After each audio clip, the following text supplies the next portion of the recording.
I have made mistakes before, but I refuse to listen to you try to tell me that these mistakes make me a failure, right? I will get it done in the end, right? I was like, every story that you tried to tell me about myself ends in me winning.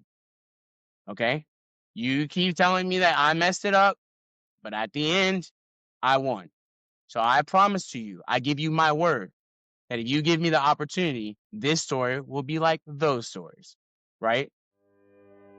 Failing is not the problem here. It's when we make those failures permanent. That becomes the problem.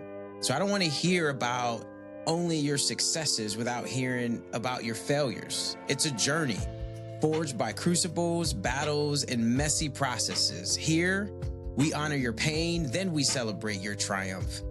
Your truth is what's inspirational. So welcome to the Eternal Lessons Podcast. All right, welcome to the Eternal Lessons Show.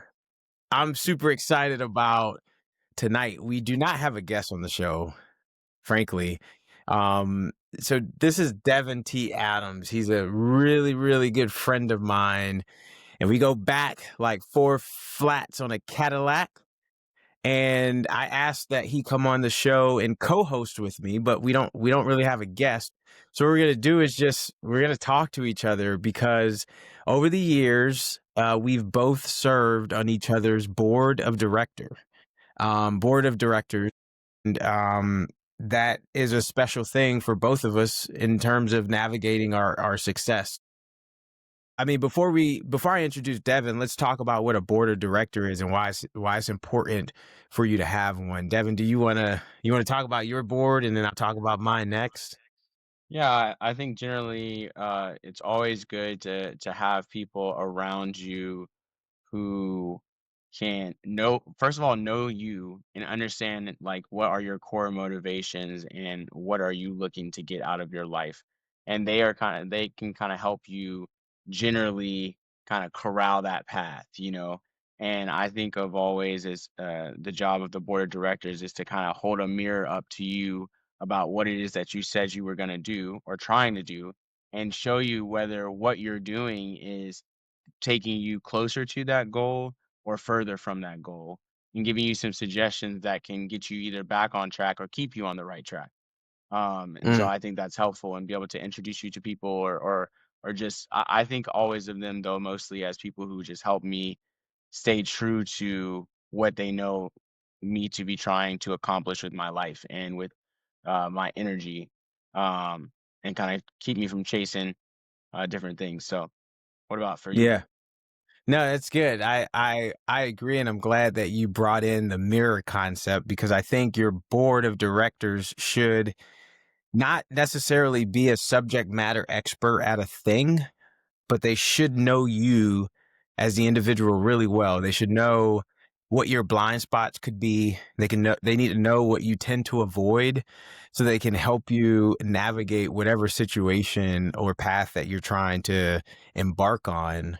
Things that, frankly, you try to, squirrel your way out of, and they can put the mirror in front of you and say, "Hey man, like, you've done this before and you know how this works," and they can get you back on your right path. They are your truth tellers. So we all need truth tellers in our lives. There are enough people out there telling us what we want to hear, and we just need to surround ourselves with those people, particularly our board, who's going to tell us what we need to hear.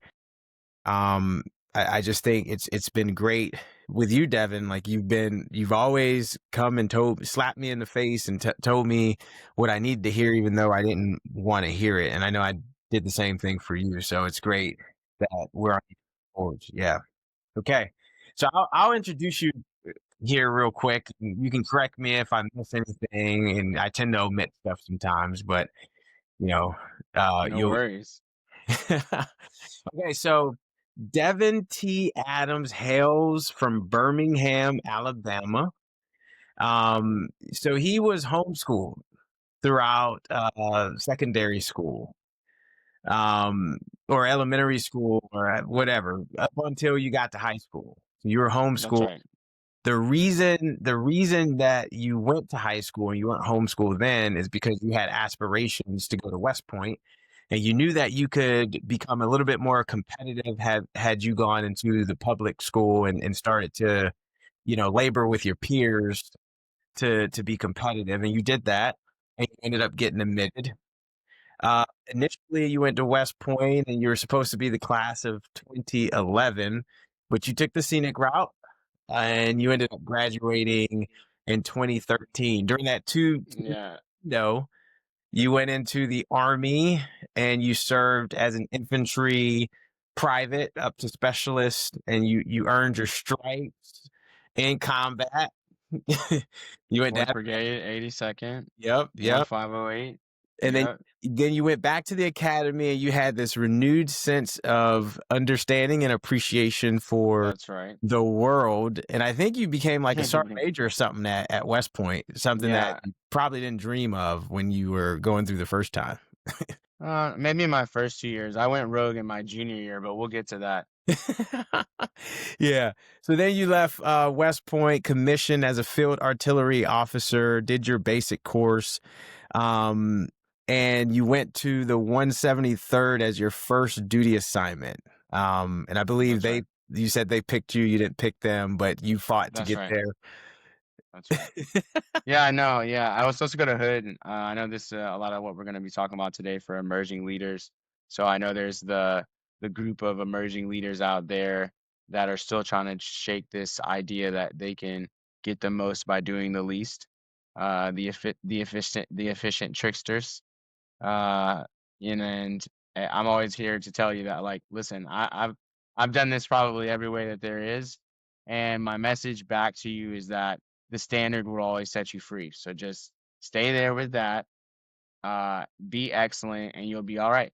I mean, they might hate on you or whatever, but at the end of the day, if you stay coupled up with excellence, like that's where excellence lives, and that's where you live as well. And so where it goes, you get to go as well. And I think like there's no shortcuts because excellence doesn't allow that near it. So I think that's always my message. So yeah, that's what I learned through that whole process. But that got me from Hood on post night at West Point to 173rd is my first assignment through my performance at my last year, and then my performance in Bullock in the following Man. years. And that's a huge leap, frankly, because I mean, it's the 173rd, It is. if you've served in the herd. You know what I'm Um, saying? Yeah, especially if you're in First Rock, which is where I met Devin T. Is in First Rock. We were in the same battalion, the infantry battalion there. Yep. Who 1503. 1503, baby, the best battalion in the army, arguably at the time, and Definitely. we'll talk about it. Yeah, I would There's say no the doubt. collective battalions. I always shout out to, 2nd Battalion. The 503rd is the best parachute infantry regiment out there, is what I always say. Yeah. And then Devin labored in First Rock. We did it together, and he had one goal in mind while he was there, and that was to go get his Ranger tab. He ended up going to Ranger school, passing and coming back, and then pivoting to back to his alma mater, West Point, to do some righteous work in the admissions department there. Devin then made the decision to get out of the Army. And when he got out, he pursued his JD at Vanderbilt University. And then he went and worked in a law firm, did some things there. He opened a business and then did a few entrepreneurial endeavors. And now he is the owner of Mala Mia, which is sitting here pretty. He gifts me Mala Mia every now and then when he's friendly. I haven't opened this one yet because I don't know if I'm going to need another one.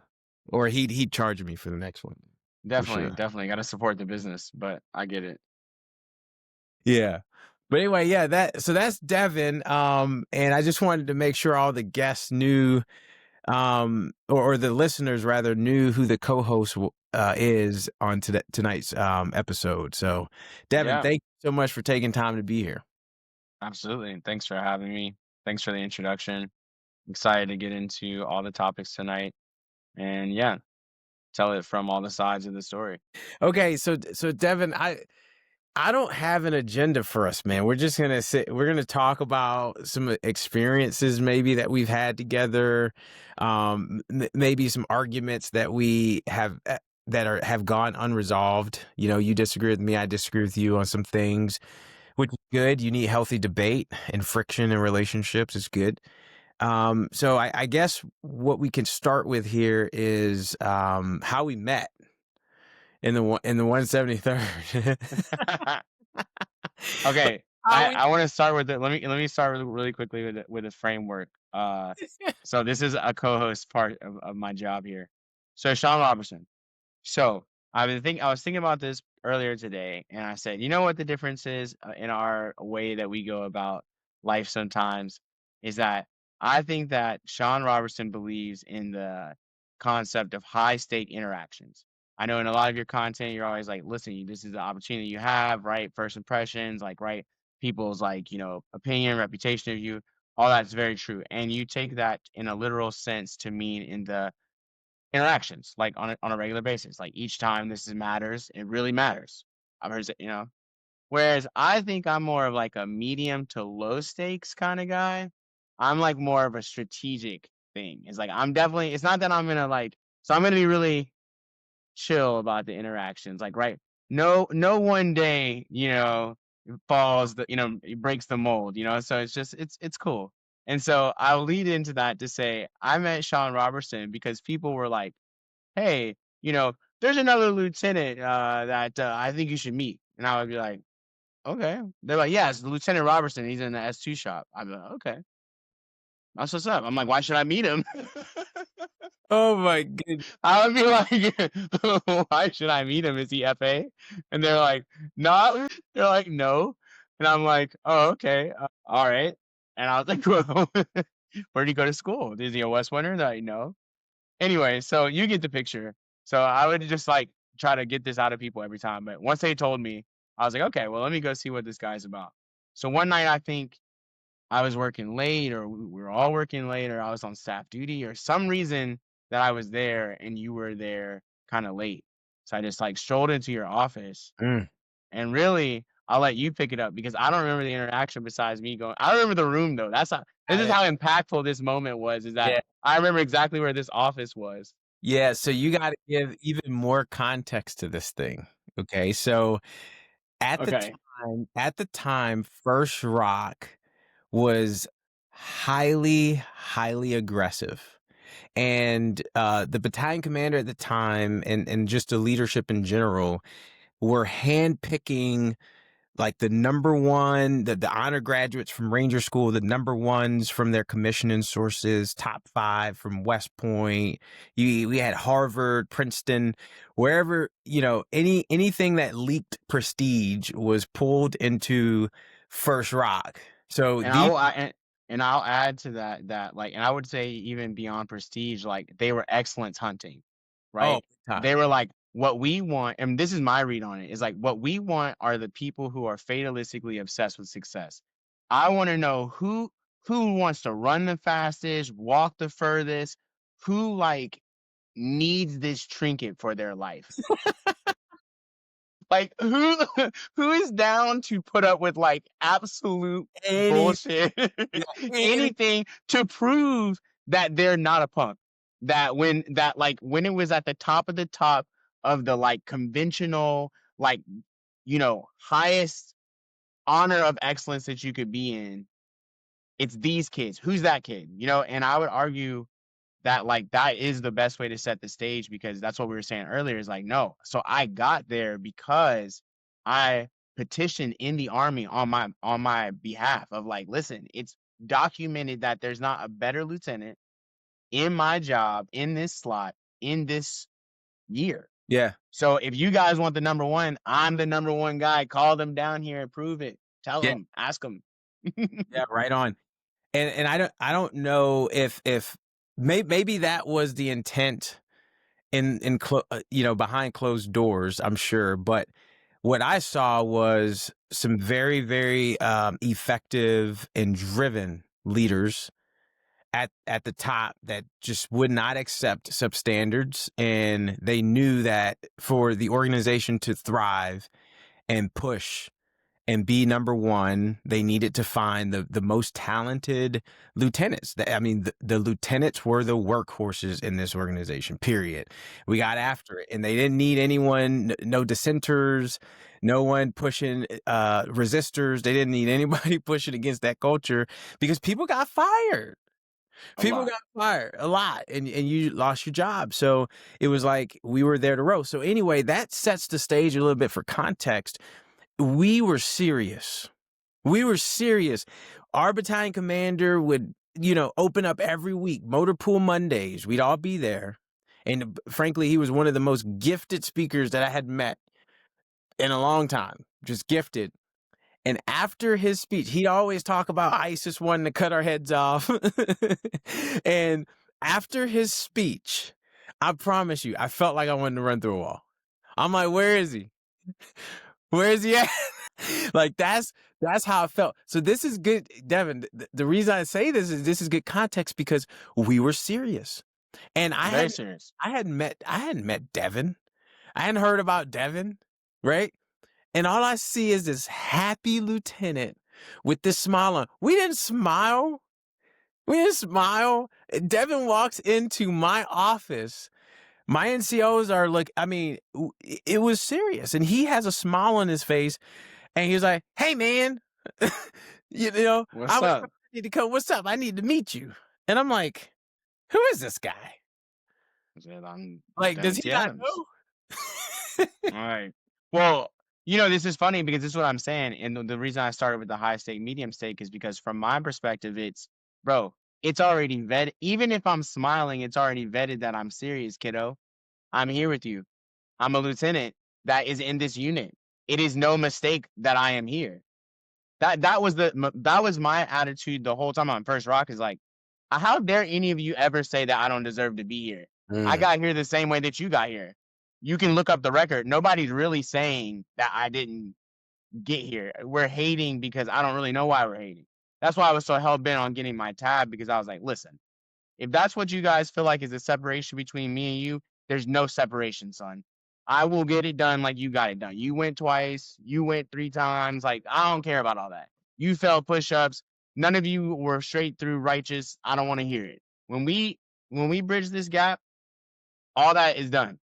Don't talk to me about none of this. So Devin, I feel like over your time in that organization, right? And this is what really put strain on you and others, and you and sometimes my relationship there is that you prioritize, like you knew what the end goal was for you, right? And you just everything in between just didn't matter. Whereas my mantra is it's the process too.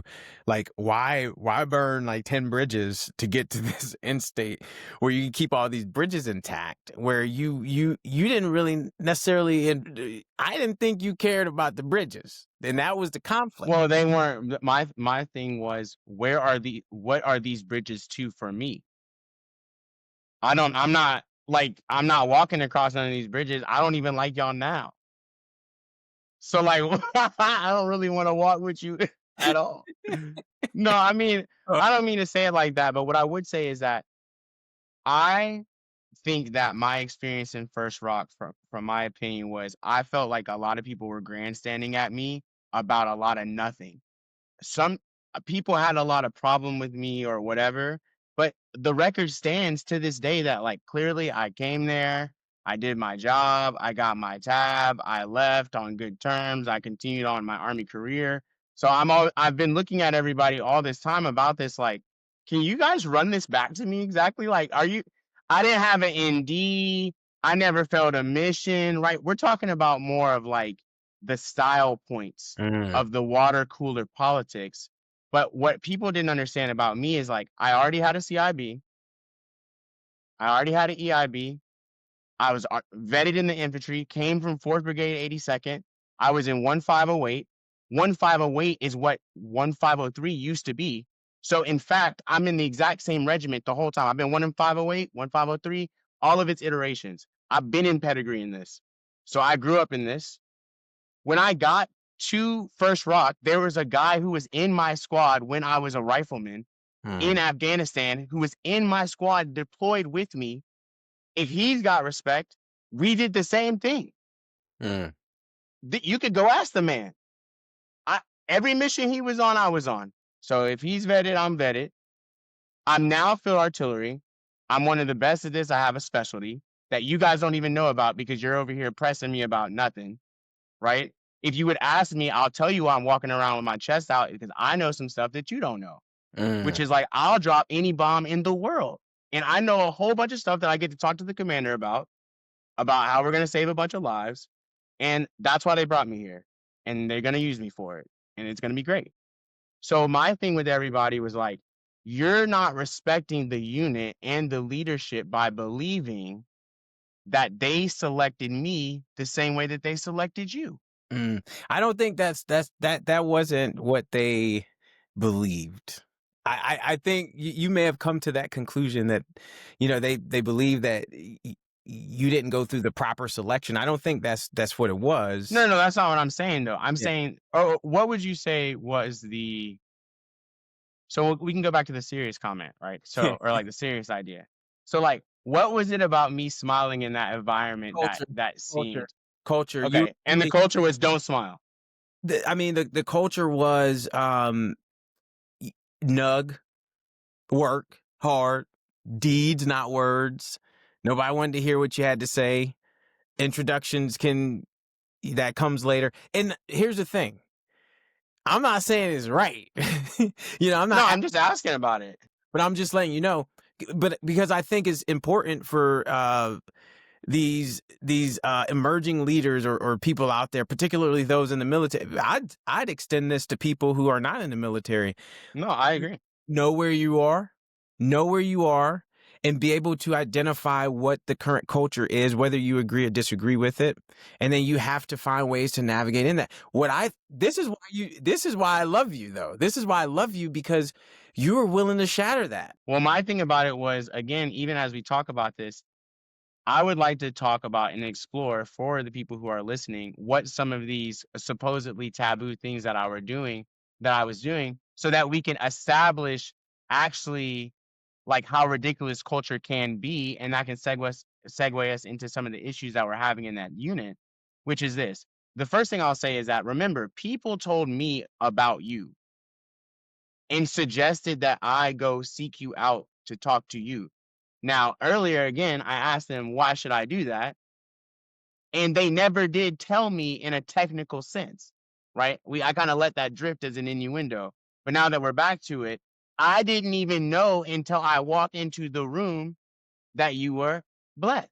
Mm. They never told me. They just said like, "Oh, you should talk to him." And I wrote down the questions, and they never did like, "Oh, just go see him," right? And I'm like, "Okay."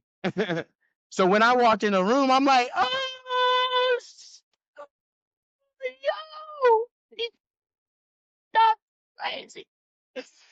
Oh, and I'm like, "You're a lieutenant." So to me, there is no separation between 2 second lieutenants. What are you talking about? I don't care how long you've been here. You have no seniority in real life, bro. Like I'm already in the army. And I'm like, you've been in the army. So it's like, yeah. So it's army, bro. Like, what are you talking about? You know what I mean? So to me, I'm just talking to you from that level. Mm. So that's how you're seeing it from me letting my guard down from this social. And this is a great lesson because obviously it was not received by you in the same way in that moment. You felt like it was an accosting. But to me, I was like, I'm all the way in Italy and they didn't even tell me I got this guy. I don't even know what this guy's name is. Maybe he's cool. That's cool. Maybe that could be my buddy. Maybe that could be my friend, you know? That's the thing, right? Because I didn't perceive it that way when you came in. Remember, I was there maybe 4 months, 5 months before you arrived, so I was all indoctrinated, brother. I was it. Uh, You see what I'm saying? So when you walked in after my indoctrination from understanding what this organization was and the expectations of performance and how we were serious, I said, this dude's not serious. And he's I lost get it. his mind walking in here like bebop, like, like we best friends. You know what I mean? I'm like, he's tripping. That's So funny. at that point, I responded in a way where I'm like, like, no, I don't know this guy. I don't know why he's doing like, we're not friends yet. You see what I'm saying? Like, you hadn't earned and there was a hierarchy. You knew there was a hierarchy. No, no, And no. See, no, no, no. We're disagreeing in this moment about this. And this is what I'm saying though. I knew that there was a hierarchy. So let's actually go through this very strange hierarchy. Like I think it's important again for this to actually talk about the specifics of how these things happen. okay. Okay. So an infantry battalion. Mhm. Infantry battalion is made out of 4 companies, which are made out of 4 platoons. Okay. So this is like uh 20 leaders that are commanders, basically. Right. Mhm. Okay. So what that means is that the lieutenant is in a platoon. So he's like 1/4 of the command, or 1/5 technically of the command structure of this little unit. Got like 40 people. Okay. To me, everybody who's at that level is at that level, and everybody's kind of vying for like these different positions, like or for these different leadership positions. So you're off to the bench and you're like trying to get in the game, right? Now, from my experience in the army, I understand it that the units are get personnel just enough to have enough to run everybody through the cycles that they need to run. So, like, if they send you to Italy, 9 times out of 10, you're gonna get a platoon at some point because it is a part of the process of being a lieutenant in this Sure. organization. Yeah. So you're gonna get a leadership position because that's why they hired you. Okay. So inside of the organization though, there was a structure. It was like Alpha Company is like number 1, basically, attack company, right? This is from my perspective in the company. It was like, all right, so if you're an attack platoon leader, you are like at the top of the platoon. That is slot number 1 through 4 of like, it kind of complicated. But then there's like BCO, CCO. Definitely Dog Company was like, I mean, if you're a platoon leader in Dog Company, that's because you had to have a platoon slot and like, whatever. But that changed over the time. So I understood that structure, but I didn't see you to be in that structure. I saw you to be on the bench with me or like whatever. You're not in that game. You're not going to be alpha platoon leader of attack company. So like, yes, there's this lieutenant hierarchy, but we're not really in it because we can't compete in that. They're never going to let me be the first platoon leader of Alpha Company. So like, even though there's all this like blah blah blah, I know that the competition is going, but I'm not really in that competition by virtue of my job. But So like, you are I don't though. know, but I am at to the point that I have to be at the same level as everybody. But the stakes for me are different. I have my job. I'm not losing my job. I am an expert in my field. I'm not competing with other people around for being an expert in my field. You see what I'm saying? And Yeah. so I have no job. I have a lot of job security. So to me, I guess that's what I was trying to explain to everybody else is like, bro, the hierarchy doesn't matter, bro. I'm not getting fired. I didn't do anything unethical or illegal or immoral. It's impossible to get rid of me. So it's cool, bro. And so Yeah. I feel like that was my experience about it was just that I didn't understand all the job paranoia. Yeah. Even for you, what are they gonna do, Shawn? Yeah, I didn't necessarily have job paranoia. I didn't wanna get fired. I did not wanna get fired, but I was That's necessarily job paranoia. but here's the thing, it wasn't paranoid because I didn't use that as a decision-making, factor for me. It didn't take up a lot of my real estate. However, I knew I didn't wanna get fired, right? So I did work really hard. I knew I wouldn't get fired because my output was there. Um, however, I was competing. I wanted to go take a platoon in the brigade. Like, there's only 2 MI platoons in the brigade, so I did not have a short-sighted, like, I'm not yeah, I was. I was competing to get over there, and I needed my battalion commander to endorse me with the other battalion commander that I'm legit enough to go do that job. So I did see myself in this space of hierarchy. So we say politics. I yeah, we were literally politicking as lieutenants. It was wild. And you didn't play the game. You didn't play the politics inside of the organization, which made you a target. But And let's talk about what are the politics. That's like we got to get back to illuminating like how is this because I feel like I've never heard anybody talk about but what are these politics consisting of? how are these lieutenants running around doing the little like Game of Thrones situation inside of this? Because that's the danger is that for me, I came into the army and came out of a system where I'm like, bro, I'm legit at my job. I'm super duper lethal. Okay. That's what I'm here for. That's why I'm over here with the lethal people and not over there with those people. Okay. Last time I checked, lethality was about ruck marches and shooting and like being good at your job and being like doing that part, war fighting, tip of the spear. That's what we're here for. I actually was disgusted to find out when I got there that all of these like super macho, super all this other stuff, like all the GI Joes were preoccupied with petty like BS inside of the organization. I couldn't believe it. I was like, oh my gosh, you guys should just be worried about like being super lit. Everybody's cool. We're living in Italy. It's amazing. You get off work and go eat pizza. And you guys are deciding to like sit here and be dramatic and like be super serious and like sleep at work. You Yeah. don't need to sleep at work, bro. So let's talk about this because I think we are admiring the problem here. So the problem is, how do you create a high performance culture where it's okay to compete, but not in this lethal manner? Like, what would your recommendation be? My recommendation is that you have to reassure the safety of the playground that we're Mm, in. yeah. Okay. To simulate the hardship, you have to remind the candidates, though, that they are in a simulated hardship. And we are doing this because it is making you hard. You cannot do it and blend it into more fatalism about, like, if you don't do this or else, you're going to get fired. You're going to get moved, like, right? So we used to call it the black helicopter, right? Even the way they used to fire people was cold-blooded. They would just it was like, "Oh my god," it was terror. Like, Yeah, the like, way that they performed this was pure terror. And the reason and the reason why is because they never briefed it. They never briefed it. hey, They never briefed you the think stakes. you think You the just found Illuminati's gonna come out for us? You after we release, dude, you think the Illuminati's gonna come? bro, I don't know. They came for most of us anyway while it was happening. It was very complex. Um And I understand how these organizations happen like this because once you start to use selection and it's just a lot of but again, back to the point.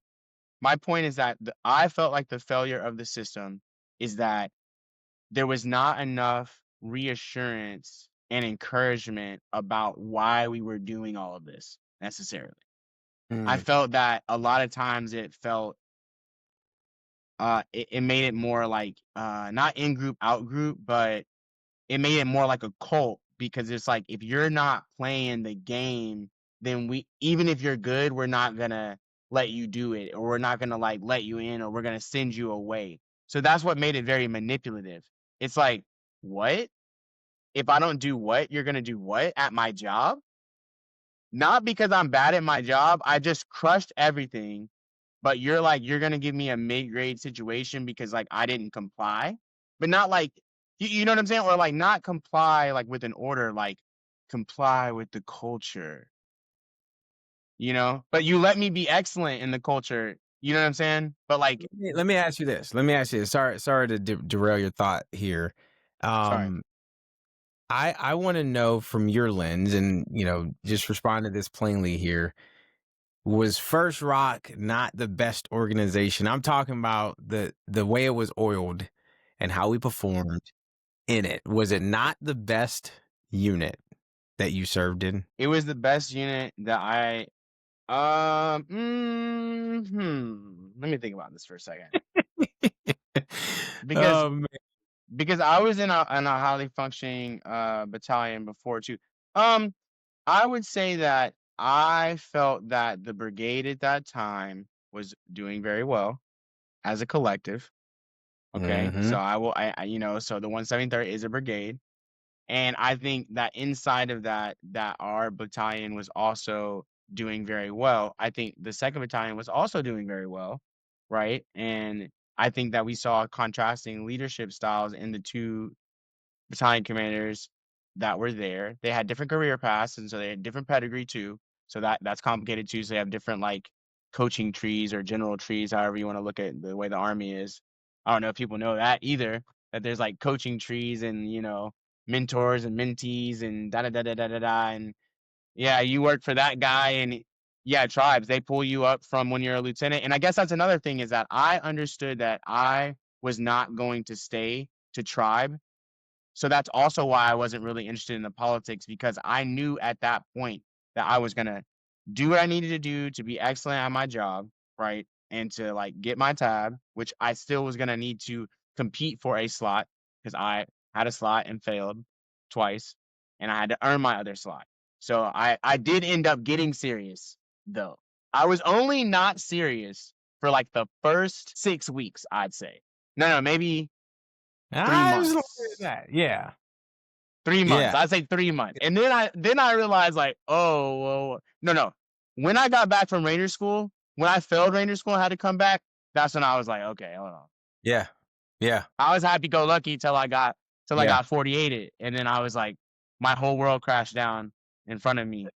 So I just to keep this moving here. So the Sorry. First Rock was by far the best unit that I've served in a long time, and that is I'm now in a different organization that is moving very similar to First Rock, but at a higher pace because of our mission. But First Rock was, I mean, no brainer, man. Like our leadership was very impressive, very impressive. Clear, concise. You knew what the standards were. It was no secret.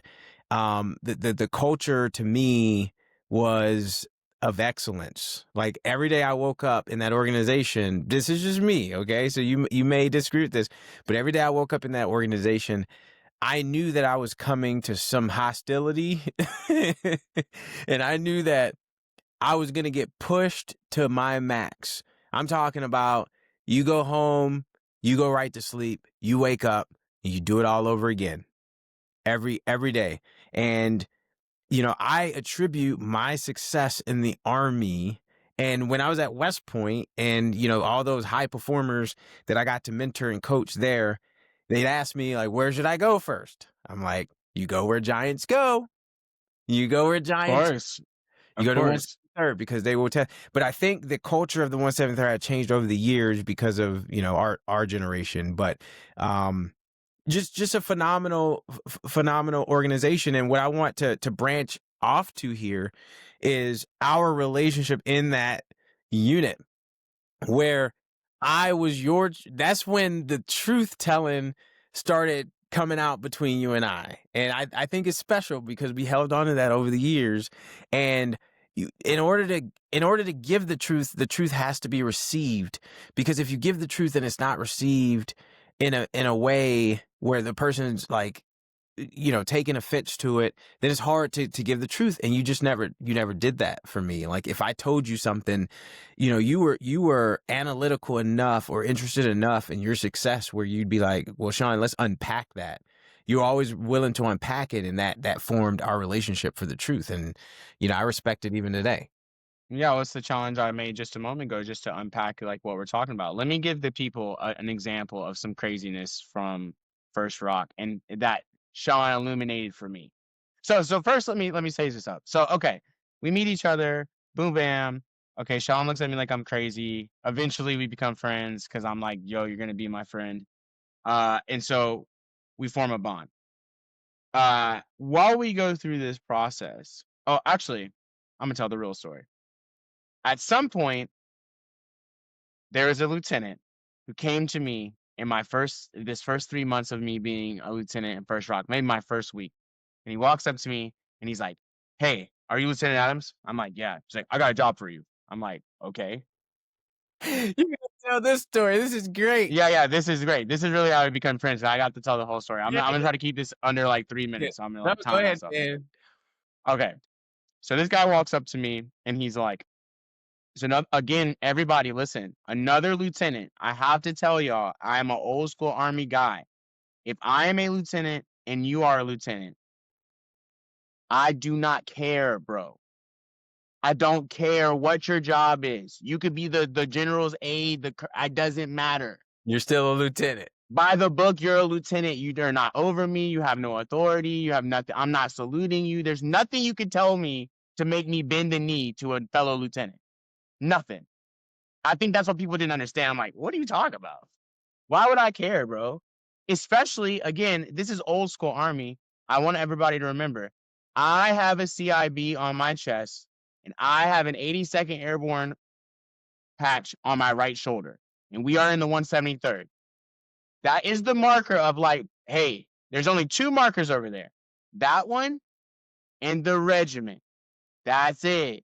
Those are the ones that are like, hey, or the soft one as well, but that's not, you don't see that a lot over there because that's not the pathway, right? The pathway is more airborne, pathway is more like Yeah, stay yeah. in the, Yep. anyway. So, uh, I'm standing here listening to this lieutenant who asked me, hey, I have this tasking for you. And he keeps asking, like, after every direction to me, like, do you know how to do that? Do you got that?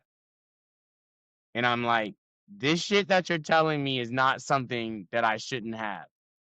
But each time that you ask me that, I'm getting more offended because you're not asking me like, do I understand? You're asking me like, am I capable of delivering?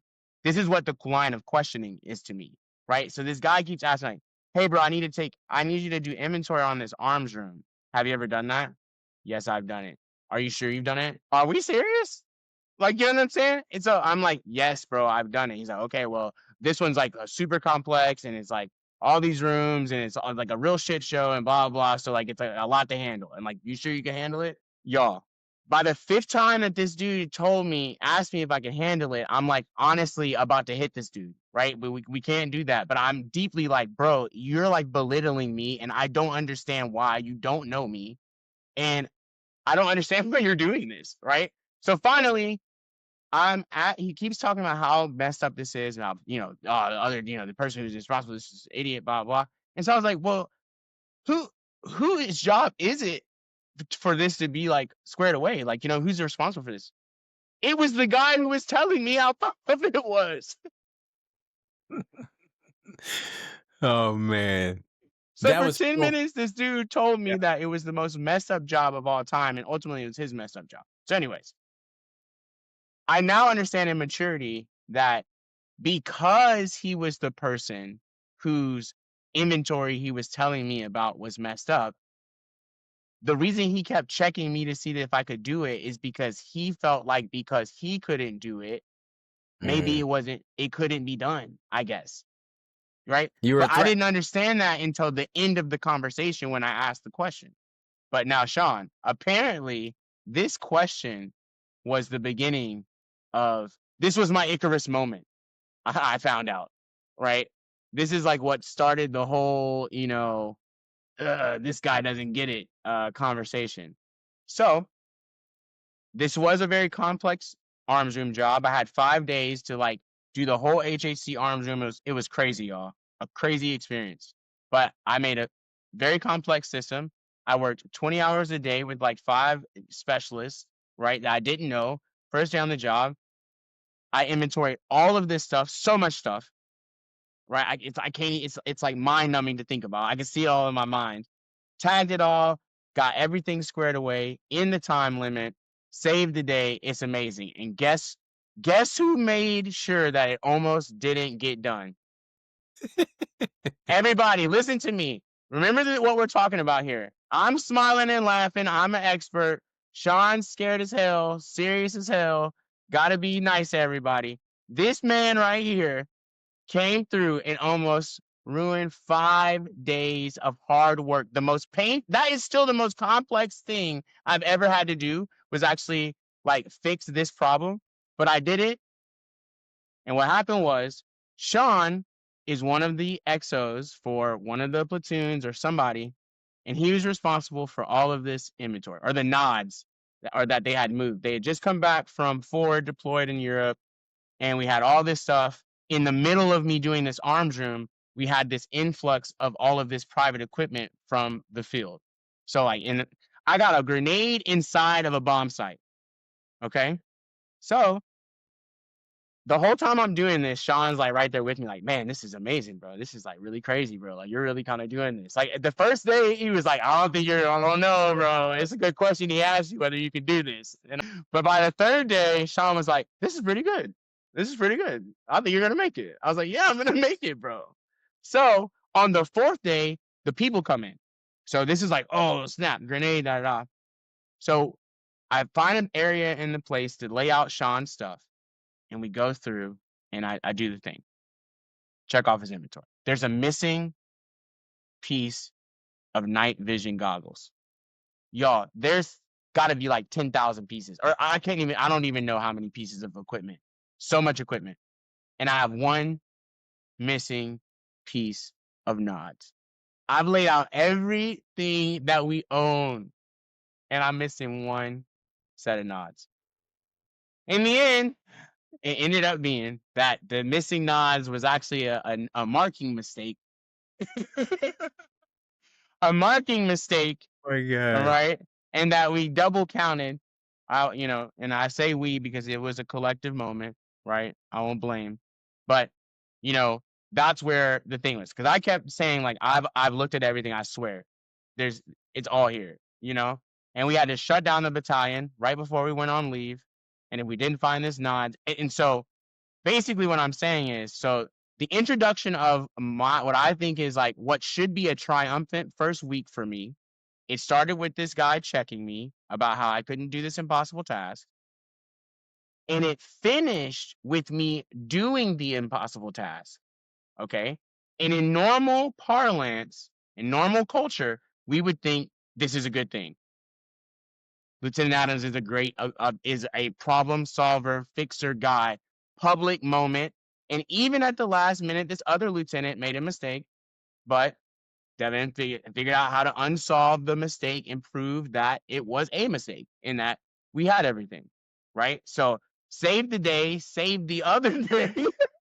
And I was chilling about this the whole time. I remember this. I wasn't even being like weird about it. I just was very obsessed with getting it done. Right, Shawn?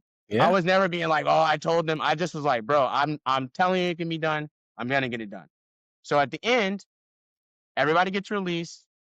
The day is saved. But somehow this became like the starting moment of like, I don't like this guy. I don't I don't like this guy. It's smiling and shit, fixing shit. Like, I'm like, what? How am I in trouble for this? And to this day, when I think about it, and like now that I recount the story, I think it's ridiculous. And that also started the beginning of my protest, basically, of the culture. Because what I'm saying is, if I got challenged at the beginning by one of your chosen sons to fix a problem that he created, and you put me on a crazy timeline, and in the middle of the timeline, you took hours for me to go do something else, and I still got it all done, and the narrative is not that, like, that guy's good, then this is a crooked organization. That's how I felt immediately. So I want to insert here, because I think context matters I mean, context just matters in general. Okay. So yes, Devin T, you crushed the task. And no, you did not celebrate that you crushed a task. And no one expected you to. But I think the takeaway here, I think, is the perception management. And there are a few things that you could have done that would have eased that fix. I mean, you were set up for failure from the beginning. You were asked to correct a problem. Frankly, maybe people thought you couldn't do it, and you did it. But coming out of that experience, you made it seem, and this is perception, you made it seem like it was a piece of cake, right? Like it wasn't, oh, no sweat off of my back. And I think that is what created the tension among the population, because it was, yeah, you know, I see you adjusting there because it's like, that's silly. That doesn't make any sense. And I agree with you, but managing perception is key in this environment. So what could you have done? I think, you know, you could have gone to I almost said names, but you might have been able to go to, say, person and say, man, that was monstrous. That was a tough one, man. But I'm glad we squared it away. Happy to help. I don't think that And was see, to me, I didn't think see, I guess it's so funny to hear that because to me, coming from me doesn't mean how you just said it. Because to me, I'm telling you, I hated the interaction that I had with this person. So in a way, I did this with a fury about that. right, So right. if I would have come back to this dude and been like, I wouldn't have even been I would have been oozing the machismo about it. I would have been like, yeah, that shit was super tough, super impossible, just like you said, bro. But that's in effect, right? I know, but that's why I didn't do it. And so to me, but I think it's interesting to me to say that basically because I didn't do it, people felt like there was a matter of factness about which I was going about yes, it. I yeah, know I didn't say that it was easy because it wasn't easy, but I didn't feel like there was space for me to talk about how difficult and monstrous what I just did was, especially since it was on display for everyone anyway. It's like if I had to go outside in the town square and hold up, 250-pound weights for 5 days and all of you walk past me, I don't got to talk about it, bro. I don't got to talk about it. yeah. But in an environment where the narrative matters, and to me, this is more being Interesting. having discretion in the environment. In this environment, the narrative mattered, and once the narrative got legs, it's hard to pull it back. So you have to own the narrative and get ahead of it because there will be a narrative. There will be a narrative, and if you don't drive that narrative, then somebody else will. And I always felt like you left room for people to drive a narrative where you could have driven it, but you were just unwilling to do it.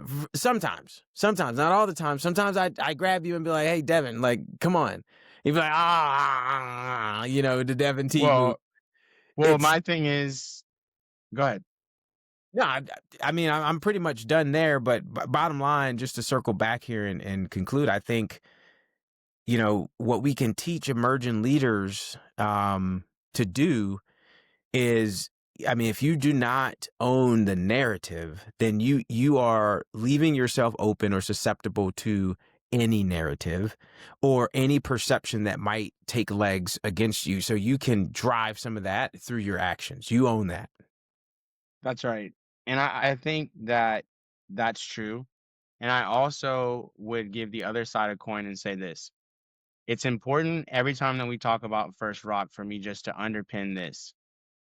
When we're talking about the stakes of the politics of these units or of these organizations, like again, I am of the medium to low stake camp. I just want to remind everyone that like I was a platoon leader in First Rock. I got my Ranger tab in First Rock. Like I did the missions in First Rock. Like, you know what I'm saying? Like I went on to have a successful Army career. I went back to West Point. I was on the faculty, right? If I didn't get out, I would have gone to like M triple like there, you know what I mean? Like this did not hurt my career though, is what I'm trying to get everybody to understand. It's like, listen, at the end of the day, I was a successful person in the unit. I didn't go to like, you know what I'm saying? It's not even like it's not just like I didn't go to jail. It's like, no, bro. I did my job. I did my job. Now, what I'm saying too though is that I think it's important to understand organizational politics or culture about the experience that you have in an organization. But all too often, I see, especially veterans, going out into the civilian workplace and being having the same kind of like fatal connection to the corporate culture and and ending up in these toxic places yet again, right? So at some point, we have to call out that this culture was toxic. The Army confirmed that this was a toxic culture. I can go through at least 10 different stories of ridiculous toxicity, right? Where it did affect people's career. And what my argument is to everybody is that what I'm telling you is that I purposely was going against the culture, but in a way that was safe for me to keep my job, that was safe for me to keep my reputation, and that was safe for me to accomplish my personal goals. Because I found out very quickly that my personal goals of being a stand up individual that is not petty, that is not belittling, that is not trying to, like, always prove that I'm better. I already know that. the numbers are on the board. Y'all, in this organization, if you didn't have a tab, every quarter there was a pre-ranger competition that everybody who didn't have a tab, that was like a junior lieutenant, or like they had like all these rules about it, and you had to compete. It was ridiculous. Also, but it's fine. I did it, and it was cool. Shawn did it too. And but what was crazy is that they would print out these big pieces of paper that had the OML from pre-ranger and post it all over the battalion all week.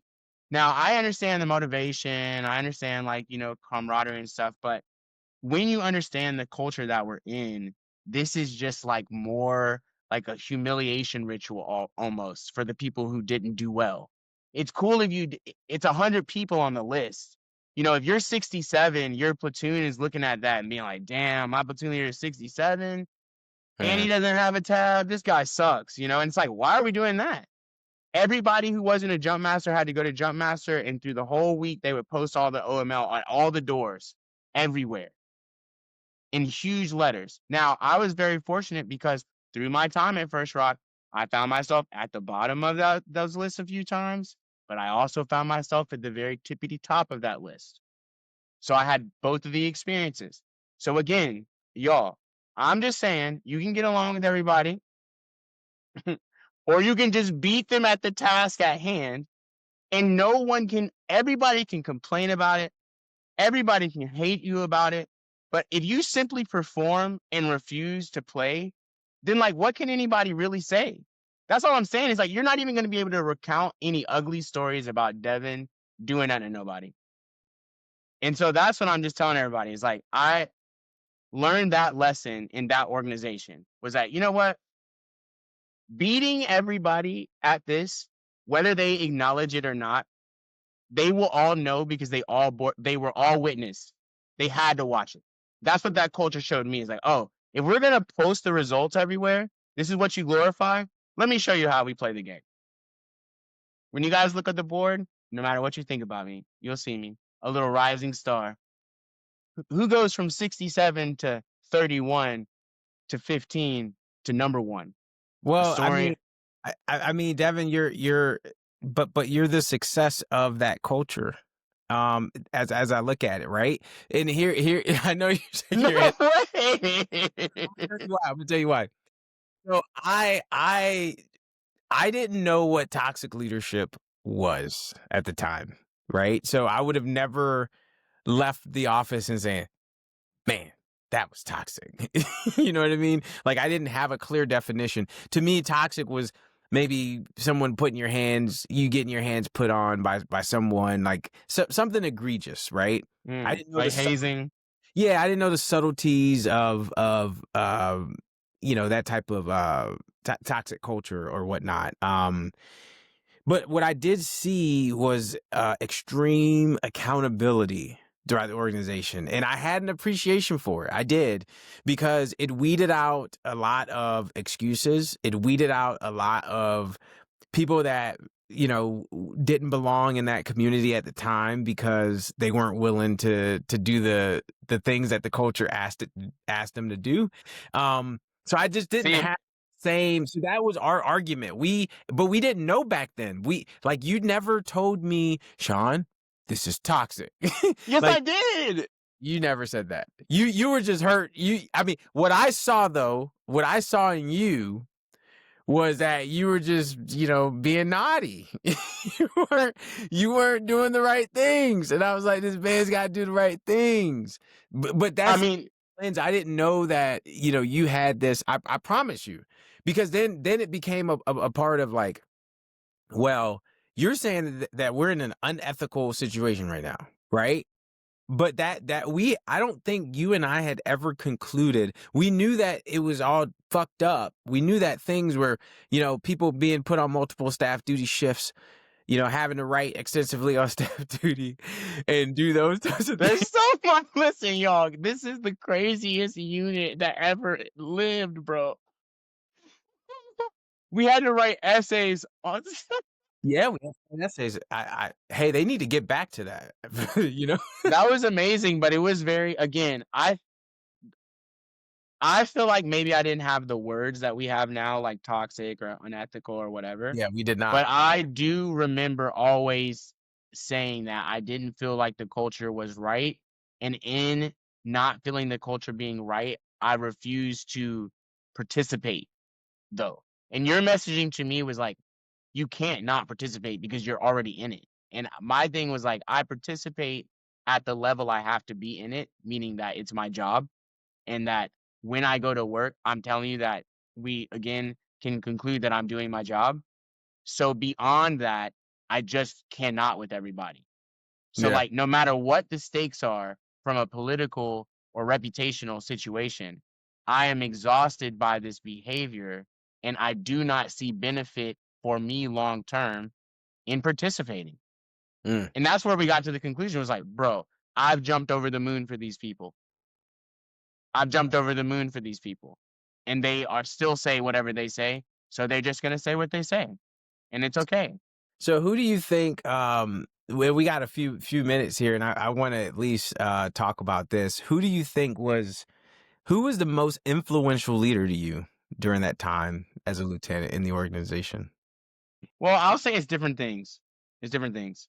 So first of all, the battalion commander at that time, of course, was the shining north star of all of our lives, like in a way that, like most Colts are, And I had some very I had some very grooming moments with our battalion commander that having had a lot of successful mentors, a lot of what again, I'm a West guy. I think the other underpinning of this that I have to just take it aside for a second is one of the other background differences from you and I, as Shawn, is that like I'm a West Point grad, and my experience at West Point in the way that I had to navigate that system to have gotten kicked out, gone to war, come back, and then be on this chosen son archetype. My experience with it was like, bro, last time I did something, they really took everything from me. I had no degree, I had nothing, right? But I learned that no matter what, through excellence, I could still always redeem because we're working. This is our job. Excellence matters, right? The character, it's not really character. We already got all that, so it's fine, right? So performance. So I'm in this really performance will save your life mindset of just like, we do so much stuff that you can prove. We go to the range, like a 40 out of 40 is a 40 out of 40. It doesn't matter.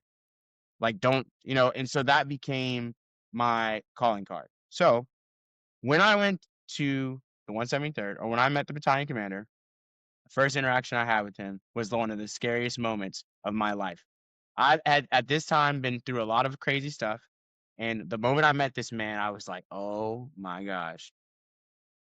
Yeah. There was a bunch of lieutenants. We were all kind of hanging out in the back in the office. We were like laughing, I think. And they had all just come. Oh man, we were about to go to dinner. We were just changing.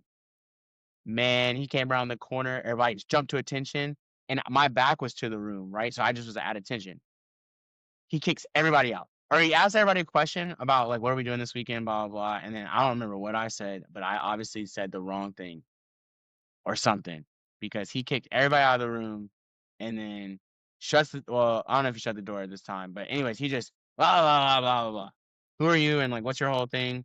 Oh, well, I better not like you better steer clear of me, basically. And I'm like, my battalion commander just told me I better steer clear of him. That seems like a bad omen, right? I was like, oh man, like, oh, this is not going well. Like, right. And this is like a couple days before, or this is after I solved the problem. So, anyways, okay. I go to Ranger school. I party all summer, actually. I need to say that for the emerging leaders again. Cause like, stop taking shortcuts. This was my real mistake. I went on leave when I got to Italy, right? And I went to like wireless. I went on a whole like Euro trip. I'm drinking, I'm chilling. I'm like, I'm going to Europe. It's lit. I know I've got to go to Ranger school in like August. I got to Italy like in April, go on leave for like 2 or 3 weeks. Like I got my apartment, I'm lollygagging. So like I'm kind of, slow playing my onboarding. But then I got to go to Ranger school. I go to Ranger school and all that partying that summer caught up with me. Go to RTAC, go to Ranger school, fell push-ups, I have a lot of connections in the army at this time. So again, I'm telling you, I'm like a kept man in this way. I'm the army, like my network. My board of directors in the Army took very good care of me. They always made sure I was straight, but they always made me trade them excellence trinket. I guess that's the thing I should say is like my mentors were like, I'll get you out. I can do anything for you in this organization. You just always have to trade me an excellence trinket. So Devin, go and show me, go and prove that you're the best in that place, and I will open whatever door that you want. And so to me, by the time that we get here, I have a whole wagon full of these things from my perspective. I'm like, I'm good. So, battalion commander, go to Ranger school. I failed. I failed twice. Okay, 48 push-ups, 48 push-ups on the retest. One push-up away from getting the situation. And this is like twice. I'm trying to finesse with another old grad to stay at Ranger school for a third time, and I get a call from one of my fellow lieutenants. I was literally on the phone with Sato trying to so get a call. It's the BC. He says, I want you in my office. Listen, I pick up the phone, I say hello.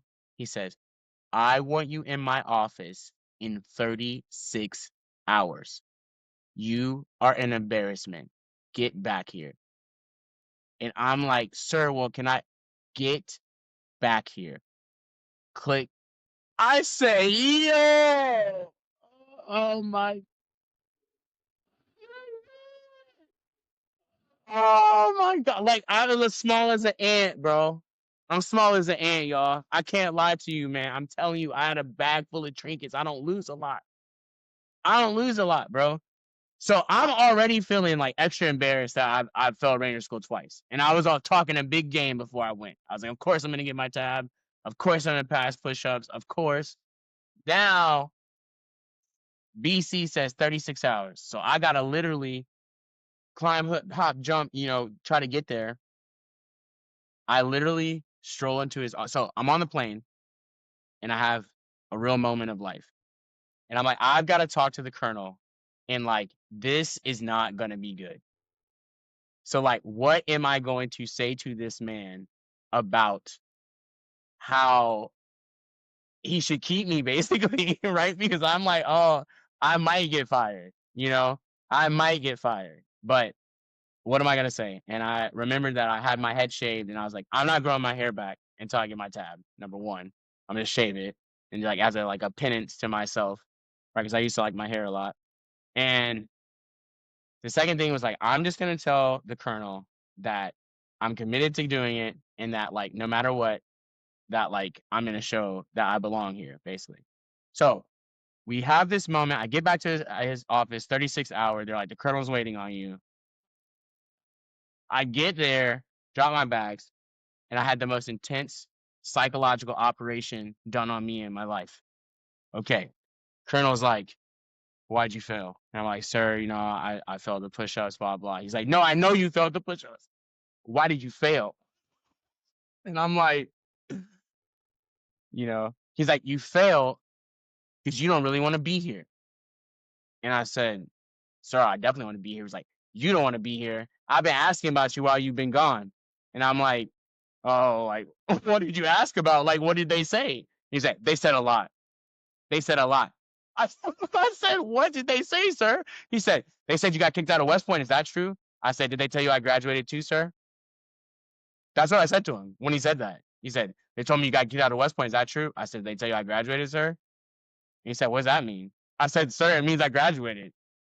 You just said I got kicked out, but I graduated. And he was like, oh, see, oh, you're one of these technicality guys, huh? But you know what I'm saying. So anyways, long story short, he makes me look in the mirror. He stands behind me. He's like, you don't even believe that you want to be here. He's like, look yourself in the mirror and say you want to be here. And I'm like, I want to be here. He's like, you don't even believe it. Now listen, everybody, this is in my first like 4 months of being in this place. So to me, I'm like, even this experience is wild that I just had. This is a wild experience with the colonel for like a couple of hours or like an hour or whatever. But net, through this conversation, I basically told him that, listen, bro, at the end of the day, I understand what you're saying, but if you give me this space to be great in this organization, I'll shut up and I'll just do the work. And he was like, okay. And then he gave me 2 challenges. He said, I'm not sending you back to Ranger school. unless you come in the top 3 of the pre-ranger, the quarterly pre-ranger. I don't want to hear about it because I kept writing on like, bro, come on. And he was like, no, I'm not doing it. So if you win the competition, then you can go. And then for jump master, you got to win 2, or I think it was top 7, whatever it was, right? And so that's it. So I went equipped out of that meeting with the BC with the trust and a challenge, right? Like it was a real like, and I understood the army well enough to understand this is a colonel, but this guy is like, this elite coach. And I'm not about to try to tell him that let him tell me that because I had a bad play or a bad practice that I'm a terrible player. I'm not. And so again, for you emerging leaders, like, bro, if you know you're a dog, like, don't let nobody tell you you're not a dog. Prove it. And I was like, I'm gonna prove it to you. Like, there's no way that I'm allowing you to try to like end my career because I missed Ranger School by 1 push-up and I'm an FA officer in the 173rd with a specialized skill set. Like, sir, come on. You're not doing this to if I was AG, are you tripping on me about Ranger School? Yeah. No. Yeah. So why are you trying to trip on me right now? Like, right? So, anyways, but I respect him because after this year-long saga of the Rising Star, he made good on his promise. When I brought him back my number ones, he was astonished, basically could not believe it. There was a bunch of other hating that happened before that, but he was like, "You're a sicko. You can go." And he signed my papers, and I appreciate it. And by the time I got back from Ranger School, he was retired for toxicity. I never even got to see it with my tab, bro. Listen, y'all. I never even got to see that man with my tab. Here's the thing. So I will not do a long drawn out scenario like Devin. Sorry. But if I were asked that same question, like who is the best leader in that, or the most impactful leader in that organization, it will be the battalion commander for sure. Same guy. And I think a lot of people would say that he had a gift of bringing the best out of people through crucibles. Like he'd give Mhm. you a crucible and you'd toil in that crucible. But I do think that everything he did, he was very calculated. He was intentional. And I don't think in his heart he wanted to see people fail. I do not think he ever wanted to see anyone fail. He wanted everyone to succeed because your success in the organization meant his success for the organization, for the brigade. He always wanted to be the go-to battalion for the brigade. So what he did was he brought high performers together and gave them real live crucibles and forced them to get to their next level. And I attribute a lot of my success in the Army to witnessing how he led that organization, or witnessing him and his counterparts. Just the field grades were incredible. Incredible though, yeah, for sure. The XO at the time was crazy. Like when he came into the organization, it was a different organization when he walked in. I can't lie about that. It was a high performing organization, but I do believe that our second set of XO S3 pair in the middle, I guess they got there maybe Yeah, October yeah, 2014. yeah, yeah. When those boys got there, that's when the staff work turned up. Like they were already doing this stuff with the battalion, like with the maneuver platoons and stuff. But I feel like that's actually those two are the ones that I learned what I use on a regular basis because one of the things I learned from all this is that I'm a really great individual contributor. I can lead as well, I can manage as well, but I don't know that I care for it, right? Because organizational leadership is a really EQ driven thing that also has technical things that you need to do, right? But the act of leadership, I think, really is about the inspiring and the influencing, and that's a job in of itself. And it's a job that a lot of people take on, but they don't really take it on. But the technical strategic planning, operational and tactical nesting, long-term planning, like our long-term training calendar was a work of art. Like It was it art. was amazing. Like we did so much stuff. And we had cycles. It was predictable. It was crazy. It was You amazing. remember we had the red, blue, green methodology, P1 through P4? Yeah. It was confusing at first, but then once you get into it, it's like it's amazing. It makes a lot of sense, and yeah. So I think the organization from that perspective was very well run. Um, but I do think that all of these other antics that I guess I'm trying to explain, I thought cast a good bit of tension on our ability to be excellent. I think that's what like my thing is though. Everybody was tense though about being lit. And Yeah. I think you have to have an organization where people are excited about being excellent.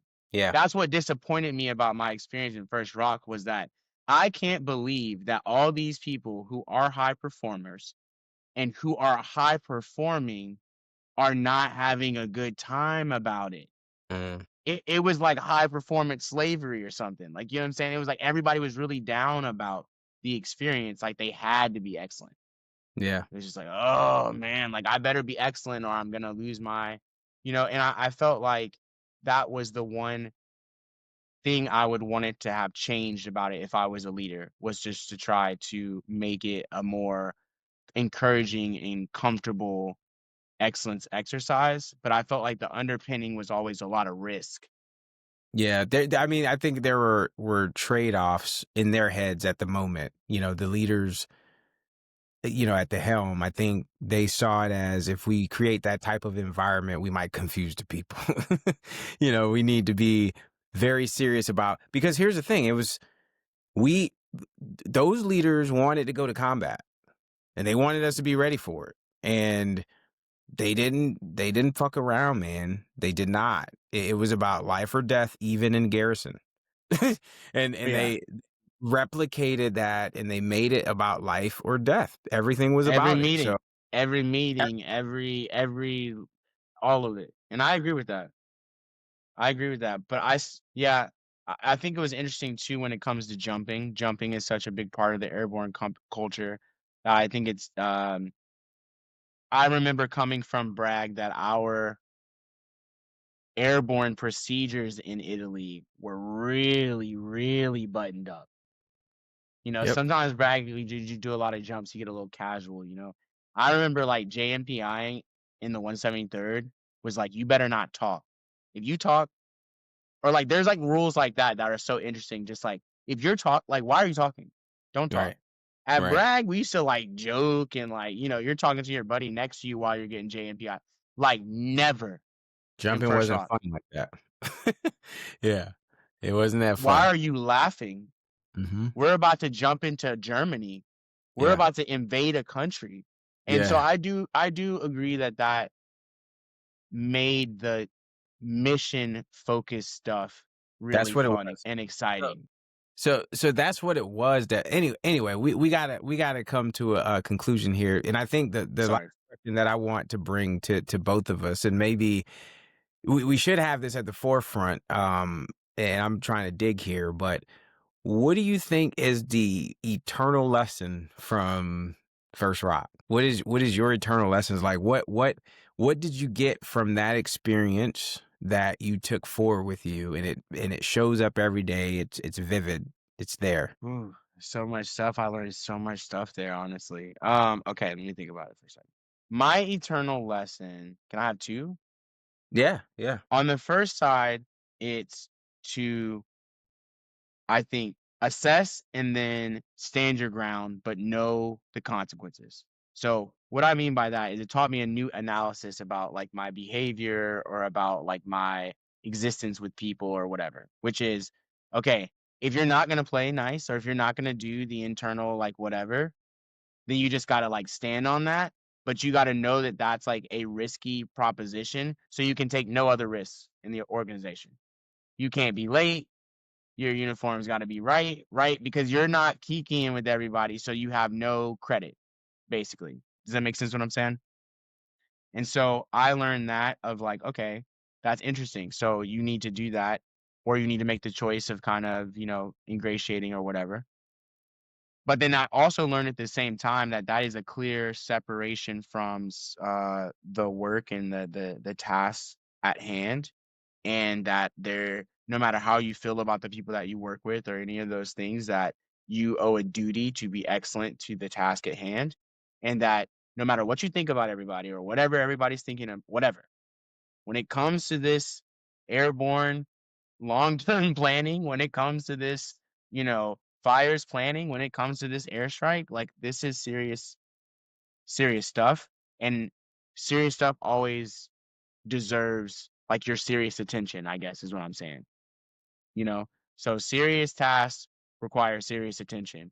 And I learned to respect that notion working for those men of like, why are you joking and kidding around about this? There's no joking or kidding around. It's really serious.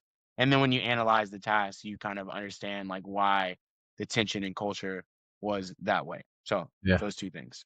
No, it's good. That's good. I like it. And those stand out for me too. One lesson that I have carried forward, and I didn't realize that I did this until recently when I'm, as I'm doing my own pivot and reflecting on my time in the army. Um, right is right and wrong is wrong, is what I took away from that organization. And I think if I had more courage at the time as a lieutenant, then I could have saved someone's career in the moment, because I watched the straw break the camel's back live.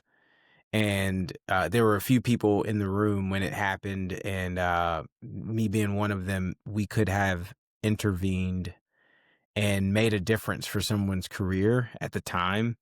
But there were exceptions in all of our heads, and we allowed it to happen. So for me, right is right, wrong is wrong, and I've taken that forward, and I think that's why I've gotten, selected in various environments, because I now walk with the truth, and I'm not afraid to tell the truth, no matter how hard or how difficult or how bad it might sound at the time. It's like, I'm gonna fucking tell you the truth, because it it's just the truth. I mean, right is right, wrong is wrong.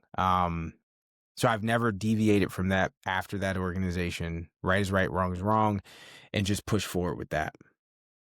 Yeah, I think it's interesting. That's always been, I talked about, the XO and S3 at that time.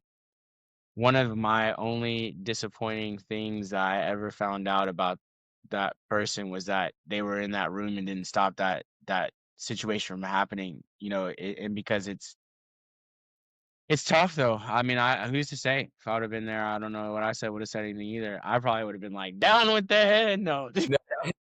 No, here's the thing. I was there, and I'll tell you what everybody was thinking. Like, holy shit. Yeah.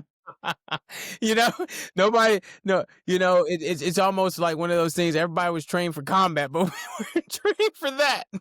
Yeah, I get that. No, I got, and I've talked to a lot of people who were there who were just like, Yeah. it's crazy. And admittedly, another, crazy part of that story, and we didn't really tell the story, we're just referring to it, but but uh, I called that kid before he got to First Rock. After my first like 9 months there, we were in the same company as Firsties at West Point. And when we were there, I was a or first sergeant, and we got into this whole standoff where I had to like give them a whole bunch of punishments because they were like thinking that they were above, basically. And I called him and I said, "Bro, listen to me. The last time that we were together, I was fucking you down, and somehow I'm here and they're fucking me down. So when you get here, if you act like how you were acting at West Point, you're Yeah. gonna be cooked." Down, And yeah. you know what? He laughed at me and I said, "Listen to me. I got your number through the grapevine to give you this warning. I'm telling you, when you get here, you're." I was like, "Okay." I said, "Okay." And in the end, it's like an epic. It's crazy. It's like a theatrical, like a what do they call it? It's like a Shakespearean drama. That the fact that I called this kid and in the end, it was him, Yeah. that became the chief, Yeah. picker pawn. You But had a yeah, vision. No, that's that's good. crazy. But anyway, hey, again, this was great, Devin. Thank you so much for your time here. I think we pulled a lot of lessons out of our experiences during our throughout our career, particularly First Rock, significant emotional event for a lot of people. Um, and yeah, we got to do this more often. Do Can the I wait? converse. Are Go we ahead. done? Because I have questions for you. Because I planned for 15 more minutes, but I still have questions I never asked you. You were talking about First Rock. Sorry, I mean it's a No, emotional. It's an how about this? We'll bring you back on. This is not our last time. all This right. is not our last time. But anyway, ladies and gentlemen, we got Devin T. Adams on the co-host, serving as a co-host on the Eternal Lessons show. Thank you for your time today. It was great.